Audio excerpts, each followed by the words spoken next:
இந்தியர்களின் இதய குரல் மக்களோசை. கொலாகுபுபாரு சட்டமன்ற தொகுதி இடைத்தேர்தலில் மடானி அரசாங்கத்தை பிரதிநிதித்து ஜாசேகா வேட்பாளராக வீடமைப்பு ஊராட்சித்துறை அமைச்சரின் பத்திரிகை செயலாளர் பாங் சோக்தாவோ போட்டியிடுகிறார் என்று நம்பத்தகுந்த வட்டாரங்கள் தெரிவித்தன.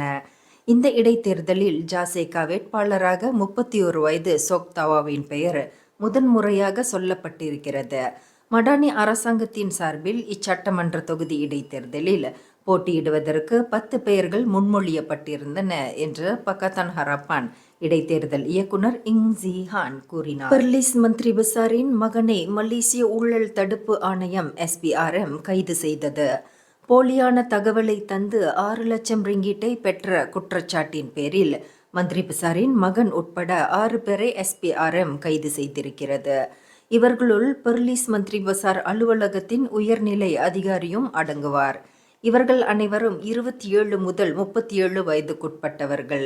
கைது செய்யப்பட்டிருப்பவர்களை தடுத்து வைத்து மேல் விசாரணை நடத்துவதற்கு மஜிஸ்திரேட் அனா ரொஹானா முகமது நூர் உத்தரவிட்டார். பஹாசா மலாயுவை சரளமாக பேச முடியவில்லை என்பதற்காக பாஸ்போர்ட் விண்ணப்பங்களை நிராகரிக்க வேண்டாம் என்று மலேசிய குடிநுழைவு இலாகா தலைமை இயக்குனர் டத்து ருஸ்லின் ஜூசோ அறிவுறுத்தினார்.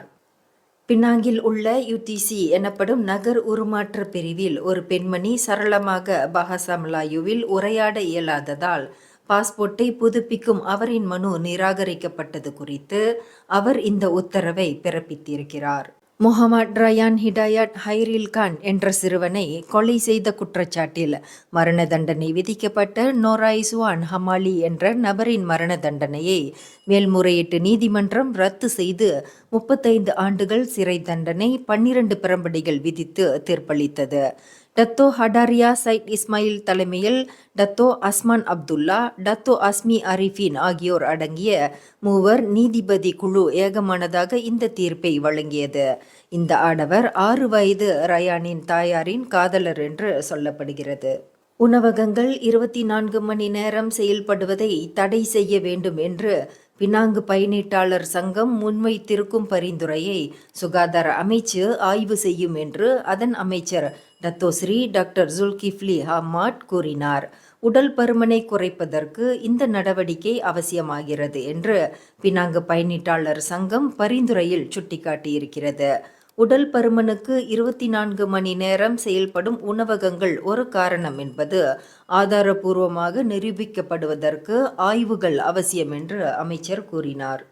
லுமூட்டில் அரச மலேசிய கடற்படையைச் சேர்ந்த 2 ஹெலிகாப்டர்கள் வானில் மோதி விழுந்து நொறுங்கியதில் 10 அதிகாரிகள் உயிரிழந்தனர். இதன் தொடர்பான விசாரணை மீதான இடைக்கால அறிக்கை இன்னும் 2 வாரங்களில் சமர்ப்பிக்கப்படும்.